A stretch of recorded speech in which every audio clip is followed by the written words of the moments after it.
So a very good evening, everyone, once again. And thank you for joining us on a Saturday evening.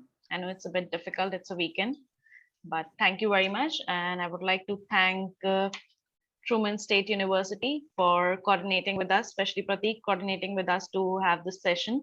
And I would like to give a special thank to Neha for replying to us on such a short notice. And thank you all the students for coming in. So I would like to invite Mr. Pratik Gujral. He is the Regional Advisor South Asia of Truman State University to go ahead with the session. Pratik, Hi, over to you. good evening, everyone. We're getting used to presenting, what we have to offer and the opportunities that are there for you guys over Zoom. And hopefully very soon, these things are going to change and, we're going to start those face-to-face lovely workshops and interactions that we've had in the past. But what I'll do is because I know time is of essence over here and Dr. Ojha also has another meeting that he needs to be present at. Truman State University is a public university in Kirksville in the state of Missouri. It's in the Midwest region in the US. So think of the US map, look at the middle, and you're almost correct where Truman is. We're a small university with about 4,000 students and about 300 international students. So it's a very homely university. It's a state university established in 1867. Is that correct? 1867. So about a century and a half old. All right, we'll get to more details after Dr. Ojha has presented. Now, Dr. Ojha is the assistant professor in the College of Business. He's originally from Chandigarh, as we found out today, but he's been in the US for many years now. He completed his PhD in the US and now is a full-time professor at Truman State. So Dr. Ojha, over to you. Awesome. Let me share my screen real quick.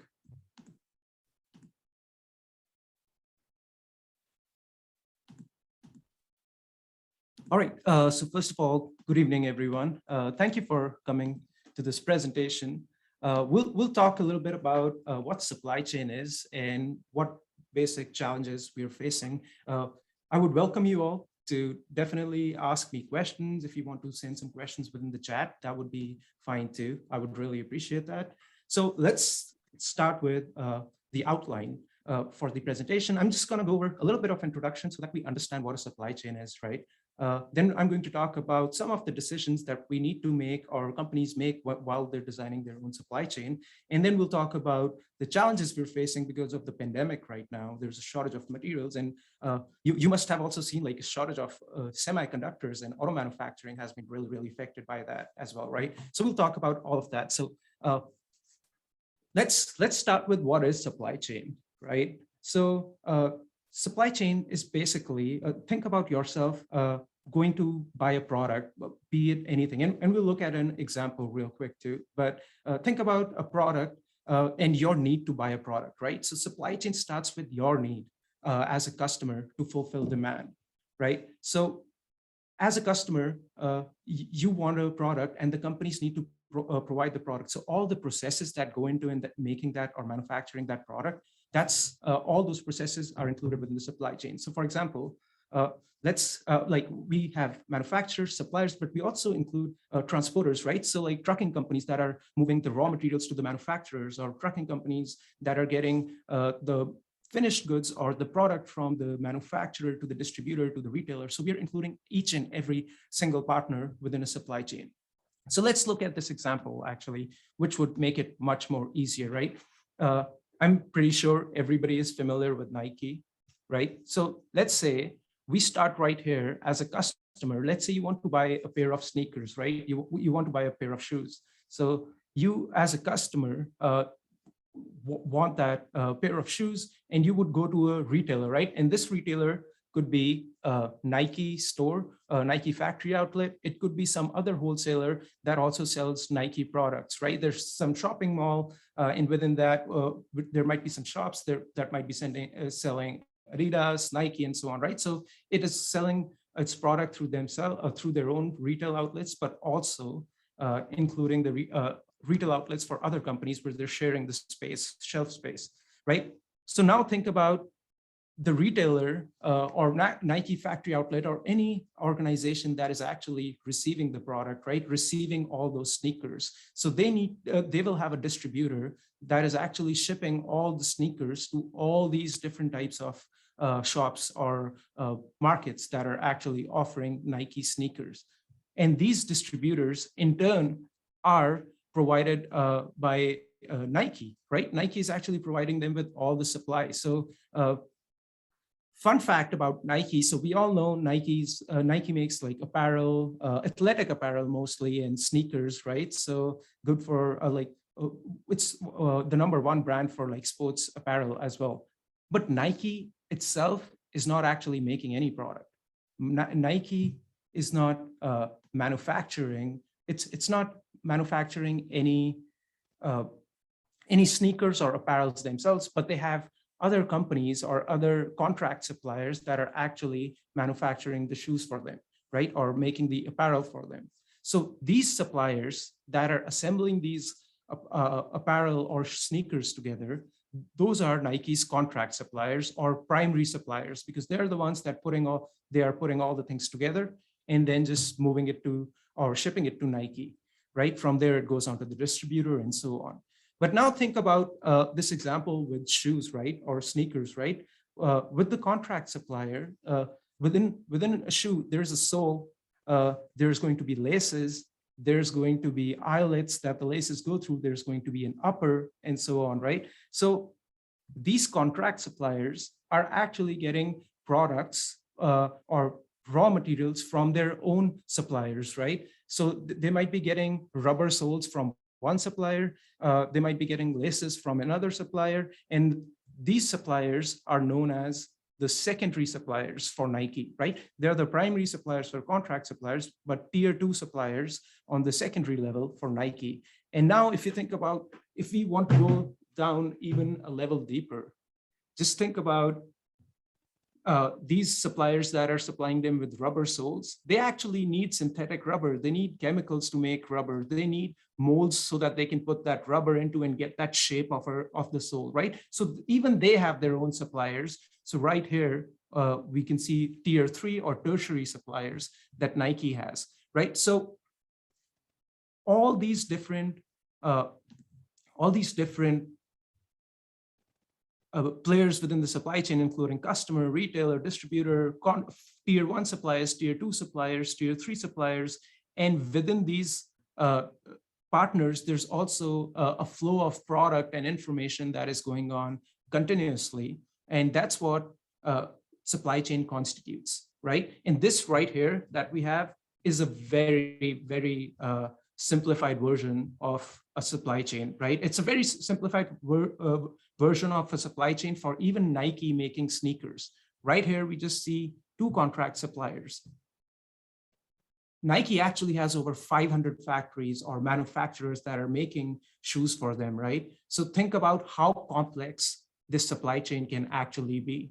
Think about like what happens if in one of the suppliers is unable to supply the product, that can affect the demand at the customer right here as well, right? So that's what we are trying to understand. And that's why understanding supply chain is really, really important to actually make the business more profitable, to be able to operate the business more efficient. And when we're talking about supply chain, we are even considering marketing of the product and getting it to the customer in time. We are also considering the finances associated with the product. We are also considering if there's any research going on for new product development and so on, right? So all of these functions come together so that the supply chain can actually move smoothly. We can actually just get the product to the customer in a smooth way and fulfill demand, right?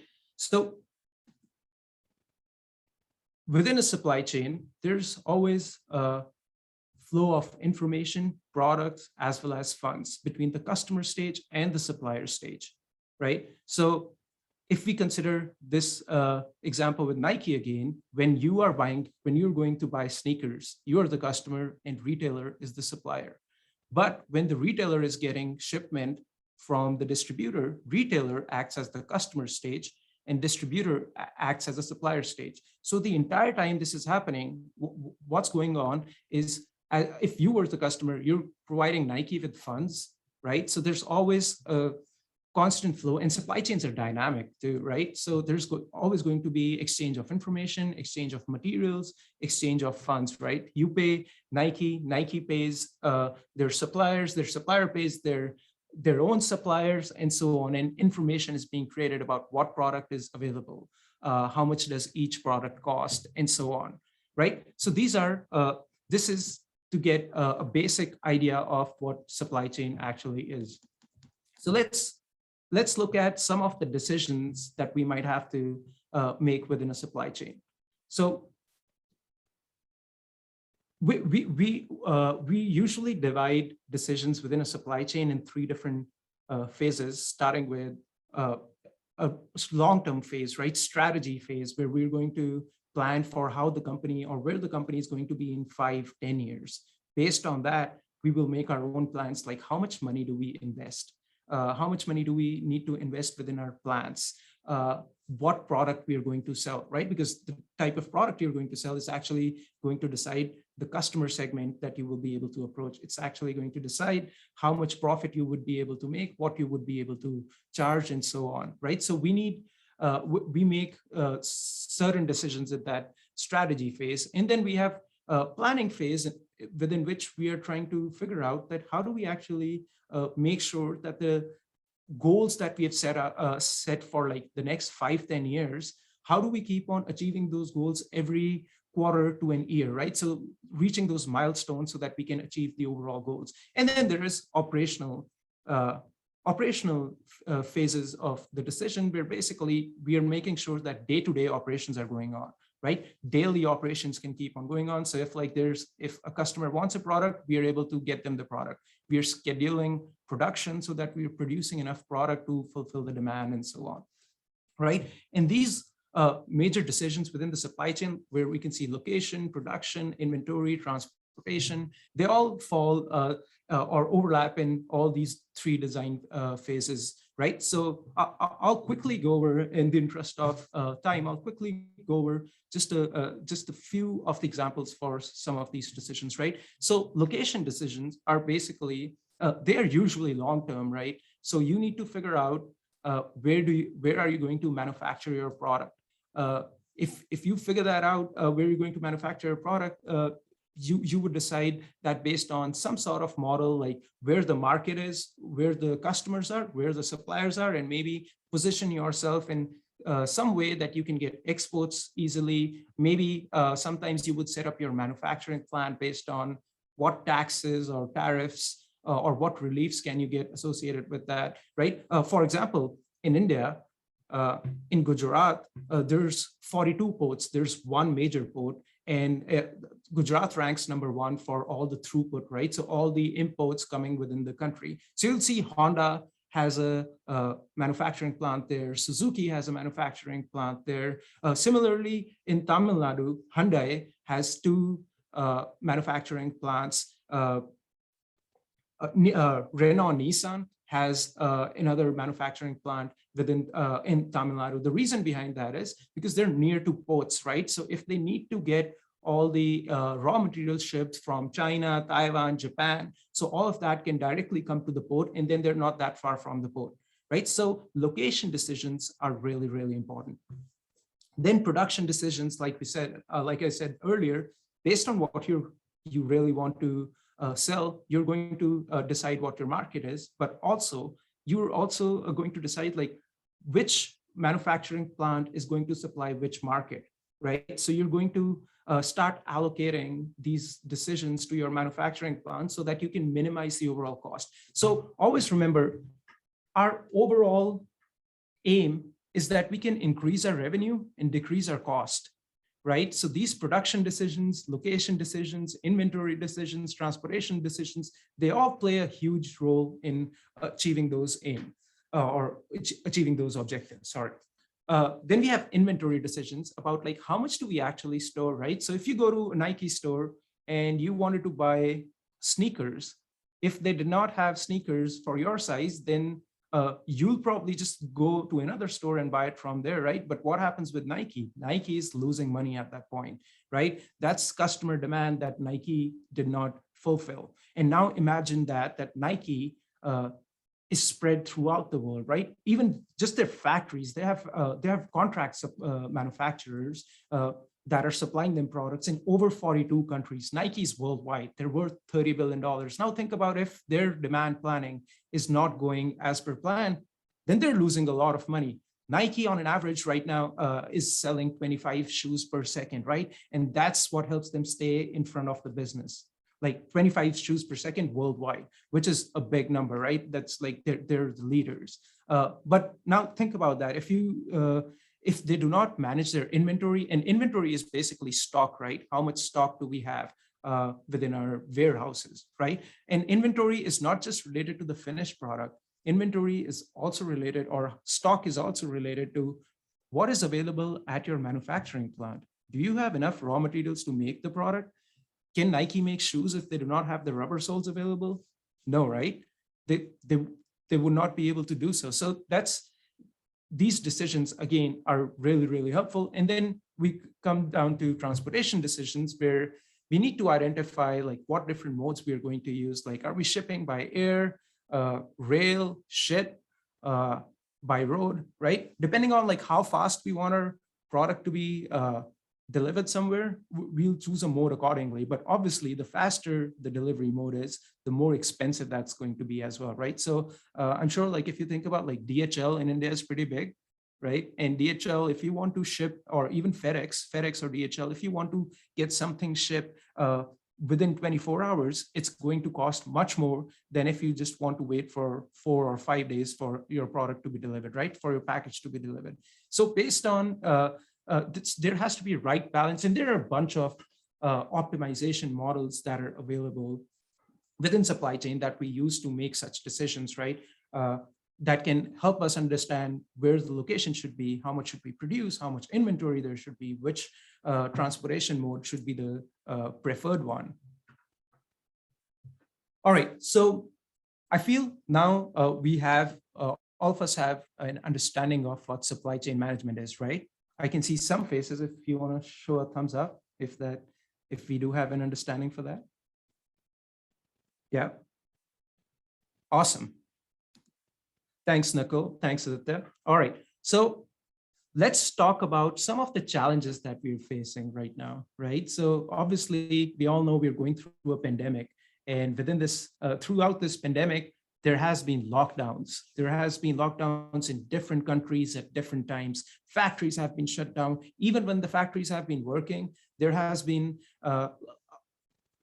minimum safe distance to be maintained, right? So even the full workforce could not get back to the factories and start working either, right? So what's happened is it's had a huge impact on our supply challenges, right? So for example, let's talk about material scarcity. There's been a shortage of materials. If nobody's producing the product, right? If the factories were shut down, obviously the demand that was there earlier last year, we could not meet that because factories were shut down.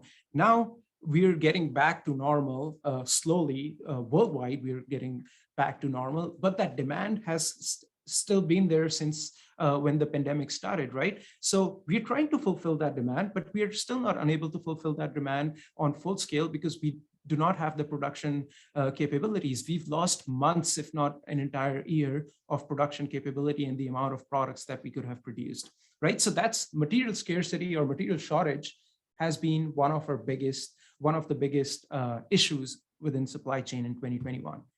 Then we also have the freight prices are increasing, right? So freight prices actually have increased from China. So like the ships that are container ships that are taking product from China to west coast of the United States in the last year and a half, the prices have increased more than 240%, right? Which is a huge increase. The reason behind that is like just since this January, actually, the median prices have increased 4 times. Just since January, and it's just 8 months into the year when everything is getting back to normal too. The reason behind that is everybody's trying to meet the demand, but there's only so much infrastructure that can take care of that, right? By infrastructure, we mean like rail, roads, but we also mean workforce. A lot of times, if somebody is sick or if somebody has tested positive for COVID, now they're asked to quarantine for 14 days, right? Which has a huge impact when we think about from the workforce. There's not enough workforce to take care of that. Ships have been waiting to just unload their product, right? If a ship goes from China to India, right, or China to United States, and is just waiting to unload the product and get their empty containers or other containers and take it to other place, it cannot do so until it empties the first load, right? So if the containers are not unloaded in the first place, if they were supposed to be unloaded today, and now this cannot happen for 4 weeks, we are adding to the delay again, right? So that has led to port congestion. That has led to the increase in prices. So like companies that already had these huge capital, this huge capital invested, right? Or currently have huge working capital available with them, they're still able to buy these products. But if we think about small to medium-sized businesses that were just trying to make it, that were just trying to make sure that they're able to survive this pandemic and then try to think about the growth of their business, they cannot even afford these increasing freight prices, right? Because if the prices increase, their product price increases too. So customer interest, as the price goes up, customers usually do not want to buy the same product for a higher price, right? So the demand goes down. And it's also been like really, really hard to forecast demand. Like, and we'll talk about that in a second when we talk about auto manufacturing. But there's a surge in e-commerce sales, right? Everybody had been working from home. We are all just sitting at our homes right now and conversing. Like I know Tim and I are at work, but like students, right? Like you must have seen like your family, your friends working from home. The reason behind that, like what happened as a result is everything, the prices or the product needed to be shipped to your home now. Nobody was going out to the retail outlet. So there was a surge in the e-commerce sales, right? So we're trying, if now there's a shutdown in India, let's say, but there's not a shutdown in some other part where we can keep on importing products. So that's going to happen, right? So that actually happened. And that again added to the port congestion, that again added to the delays in overall production, because now, and there was a time when like almost every country had to shut down within a period of 2 months or 3 months, right? There was lockdown. So there was that shortage. So these are some of the challenges that we are facing in 2021, right? And now let's actually talk about the challenges facing the automotive supply chain, right? And I feel you guys would find it really interesting. So basically, cars nowadays are computers on wheels, right? You can do so many things. You can connect your phones. Like if you just look at this image that we have right here, there are power mirrors, their seating position, all automatic. Their rear view cameras, rear differential is controlled, fuel level, so many sensors within the car for the airbags and so on. They're all controlled by tiny computers, right? So when we think about it, if these features are not available right now, right? So if these features, if you don't have these features available, we might not really want to buy that car, right? If you're, especially if you're buying a brand new car, these are some features you would want. You would want the mirrors to automatically go in. You would want the mirrors to help you automatically, or not the mirrors, sorry, the car to automatically brake and so on, right? So what has happened within these automotive industry is the automotive industry reduced their production during COVID pandemic, right? And based on that, what happened was they were not expecting that a lot of people are going to buy new cars or new trucks. They thought that it'll take a little while before the industry can come back in and the demand can go up, right? So what really happened is late 2020, the demand really went up. People wanted to buy new cars throughout the world. Like in the UK, even in India, like Suzuki and Hyundai are behind their schedules because they do not have these semiconductors. So they did not have enough raw material to or enough semiconductors to make or to make these vehicles anymore, right? Or provide you with those features that nowadays we cannot live without. Semiconductor factories, and semiconductors are these small computer chips, right? Think of them as computer chips that are used in cars. They're used in your laptop, your smartphones, and so on. On the contrary, what happened was there was more demand for smartphones. There was more demand for tablets. There were more demand for computers throughout the pandemic, just because people were starting to work from home. People were buying video game consoles, right? And these computer chip factories that make that started manufacturing these computer chips for their phones, for your mobile devices, for your laptops, rather than for the car, right? So there was, they concentrated most of their production on that. So that is one of the reasons that there was a shortage in the automotive industry too. And the size of the semiconductor that goes into a car versus the size of that computer chip that goes into your phone is also very different, right? The computer chip that goes into your phone is very, very small, right? As compared to the one that goes into the car, which is also very small, but relatively, the computer or this phone one or tablets one are even smaller, and they're newer technology. Why automotive companies or newer companies do not actually start producing semiconductors just for automotive manufacturing is because automotives do not use the latest technology. They do not use the latest semiconductors. The reason behind this is, think about it. Would you be all right if your laptop stops working after 5 years? Or phone after 5 years? More likely than not, you'll be like, all right, I've got 5 years out of this laptop or 5 years out of this smartphone. That is fine, right? Based on your technology. If you think about your car now, if you buy a brand new car and after 5 years, your car stops working, you would be really, really disappointed, right? Auto manufacturer would not be able to actually keep up with the demand. And that's one of the biggest reasons that these car companies do not use the newer technology, because they need old semiconductors that have been proven, that have been tested, and that can stand the test of time and at least run for 10 years. Now, why don't these semiconductor companies actually start making smaller chips? Because the majority of the market or making chips for cars is because the majority of their market is electronics, not auto manufacturing. And the minimum cost for starting a semiconductor factory is $1 billion, and it can go up to $3 to $4 billion, right? And that's really, really expensive. And that had been the reason. So like looking at this supply chain for our automotive manufacturing, and again, this is very simplified version where we just have electronics, powertrains as our suppliers, and we're assembling them in an assembly plant. Then it goes to the dealer, and then you go, the customers go to the dealer to buy that product, right?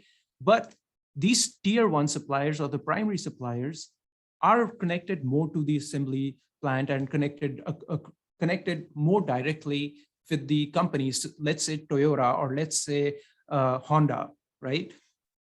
These tier two suppliers that were actually making semiconductors were not direct suppliers with Toyota or Hyundai or Suzuki, right? They were indirect suppliers. They were secondary suppliers that they were just buying the product from. So auto manufacturing companies did not have control over these suppliers either. So again, all these reasons have kind of added up to why there is a shortage of semiconductors and why supply chain or why there has been delays in supply chain worldwide, and especially in automotive manufacturing as well, right? Well, I would like to thank you all for participating in this, and I'd be more than happy, I'd be more than glad to answer your questions if anyone has some. If you do not have access to microphone, you can go ahead and send it in the chat too. That would work as well. So, Yes, Professor, you can send across your queries in the chat box, or just unmute yourself and ask Dr. Oja.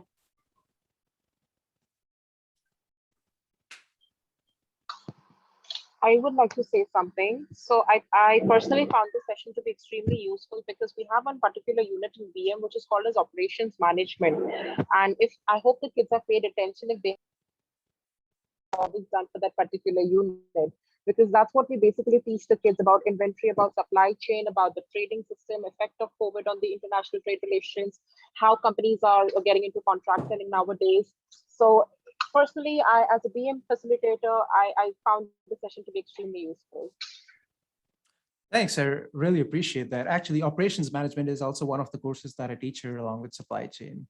So I find all of this very interesting. Most of my research is also related to this. But thanks, Anya. I appreciate that.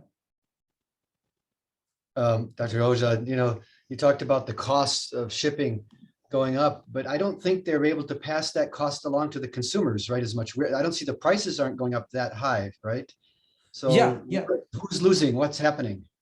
So the companies that have the money to be able to survive, so like the bigger companies that actually can withstand some losses and still keep their customers happy are the ones that would be able to survive. Like more like small and medium-sized businesses, they would not be able to absorb those costs, right? They would have to push those costs towards the customers at least a little bit, or just have delays or stop their own production until they can start getting products cheaper. But all these delays and port congestions, it's estimated that this will go through like until like 2022 as well, right? So like towards the late half of 2022 is when everything we can expect things to get back to normal. All right. So the little yes, companies go out of business, basically. If things don't get better, or if they can't get into more collaborative partnerships with their investors, then this can be a huge issue, and which we've kind of seen, right? Like a lot of businesses have already gone out of business throughout the pandemic too. I think there's a question. Rishit has a question. Yeah. So yeah. So what are we doing, or what can we do to combat the shortage of semiconductors? Thanks, Aditya. So going forward, and after seeing all of this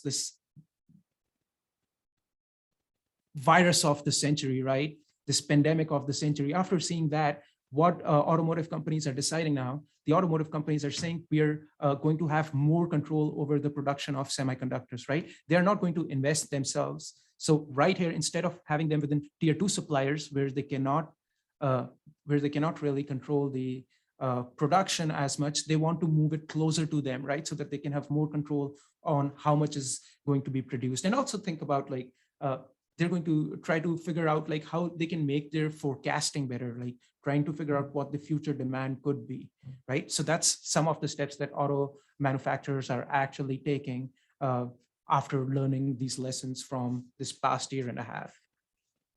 Thank you for the question. That was a great question.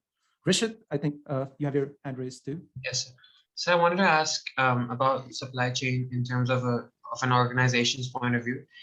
Is it like a separate division like HR or finance, or is it like a part of the whole company, or is there like a specific person who's in charge of the supply chain? So definitely, yeah.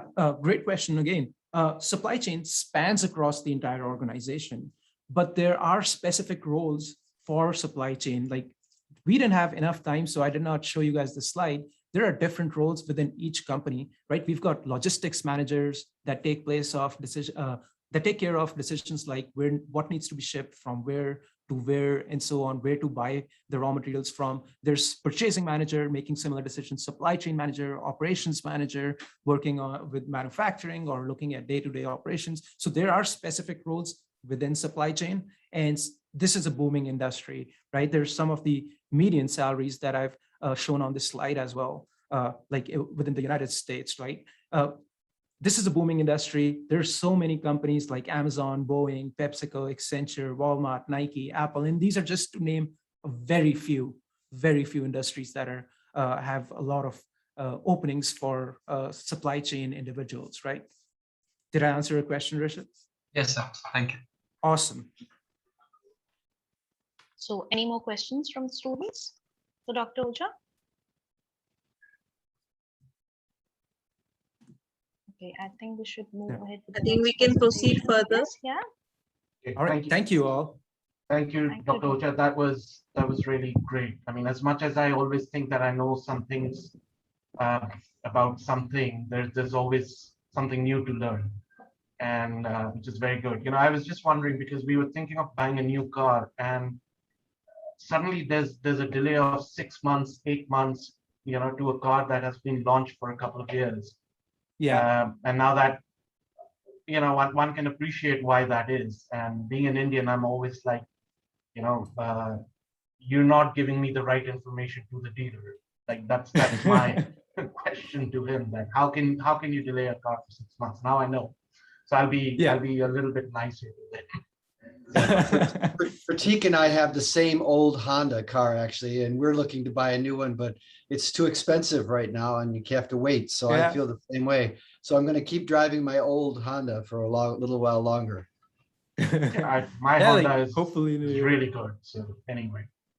But anyway, thank you so much, Dr. Ocha. Thank you. I what appreciate will- all of you and all the students coming out too. Like that was great. What we'll do is I'll request Tim to give you a very brief presentation about Truman State, and then you know it's nearly that time of in your careers where all your chachas and mamas are asking you, "Beta, aage kya karoge?" So you know here's another opportunity for you. It's a great university in the middle of the US, when I mentioned. So over to you, Tim. And sorry, Dr. Oja, we understand if you have to leave, please do, because I know you have another workshop you need to be at. Yeah, I really appreciate that. So I'm just going to run to that right now. Thank you. All right. Thank you so much, Dr. Oja, again. Thanks. Thank you. Thank you. Well, very briefly, thank you for coming today. Dr. Oja is a professor at Truman State University, and I'm the executive director of international education. So I'm just going to show you just very briefly, just a little bit about Truman. We are the top ranked public university in the Midwest in the United States, and that's been going for 25 straight years. So we have a long history of academic success. And the reason we're the top ranked university is because we have really good students, like Harsh in the picture. He's one of our students from India. And we want more of them like you to come as well.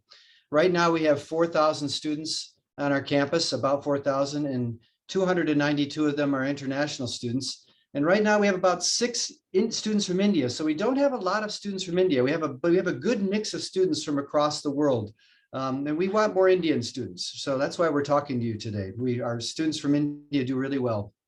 Our academics are we have 49 majors, and the top 5 majors for international students, these are the ones that most international students apply for, are business, as we've just talked to Dr. Oja, computer science, which we'll show again on the 23rd of presentation, accounting, biology, and economics. And these are all good choices. And of course, there are many more, but these are the ones that international students prefer.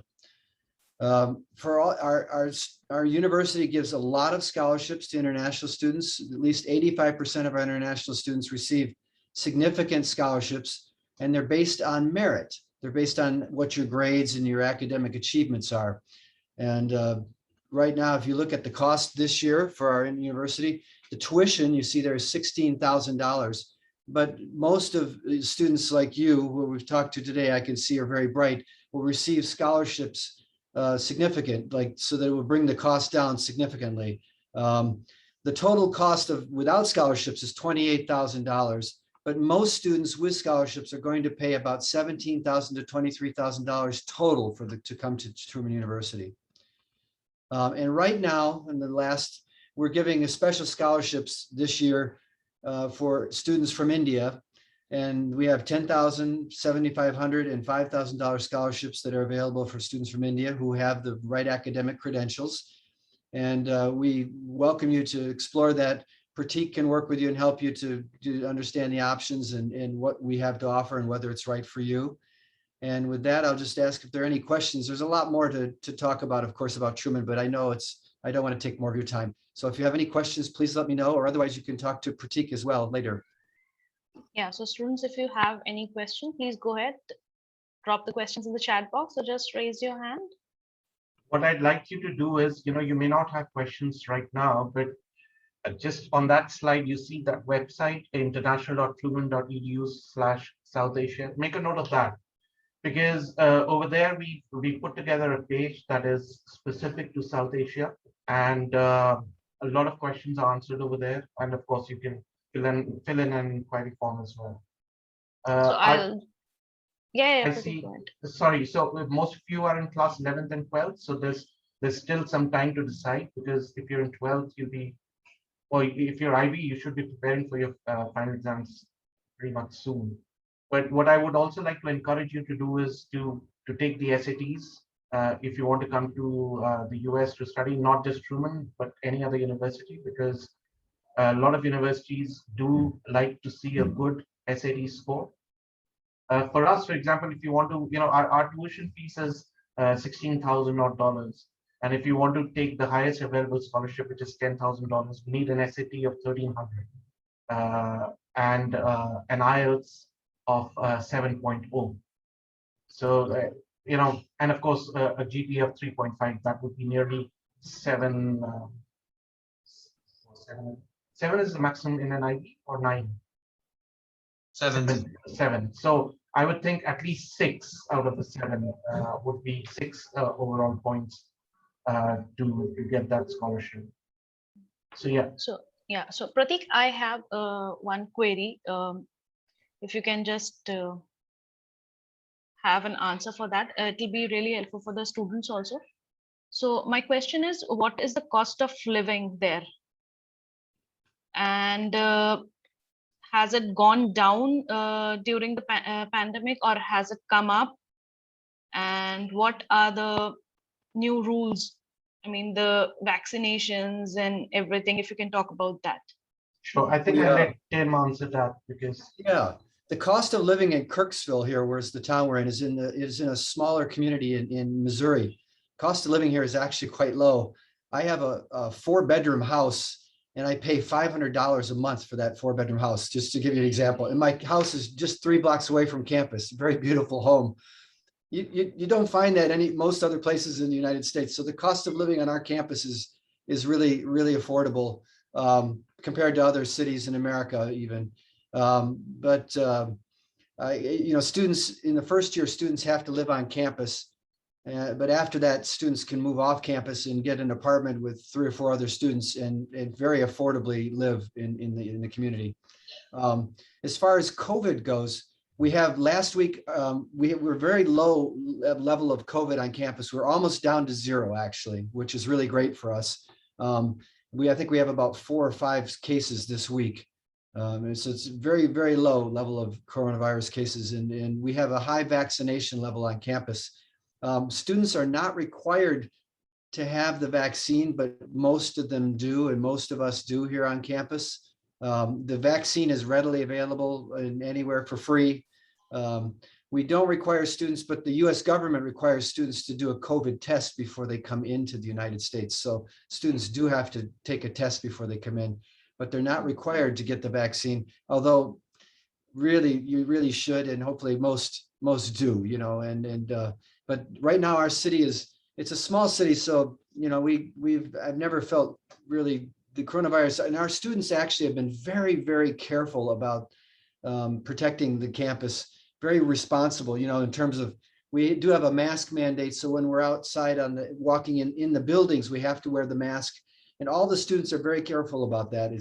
I'm really proud of our students actually for how responsible and mature they are. So our campus has been really lucky with coronavirus.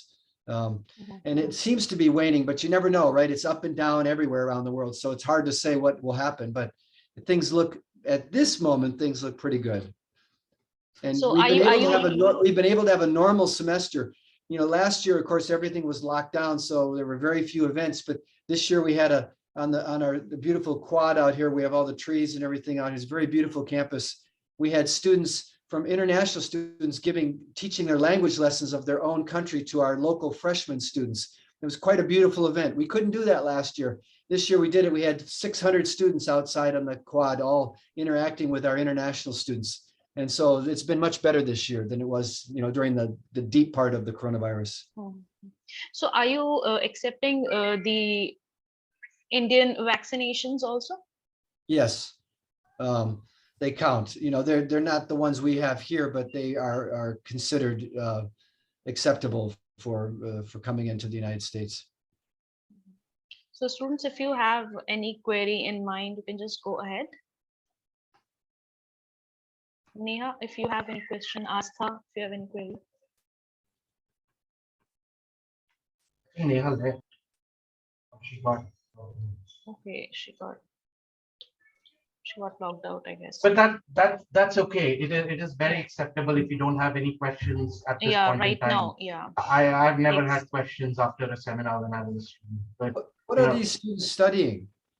Like Tiara, what are you wanting to study when you go to college? And are you thinking of going to America? I'm thinking to online school, online university. Online school? Yes,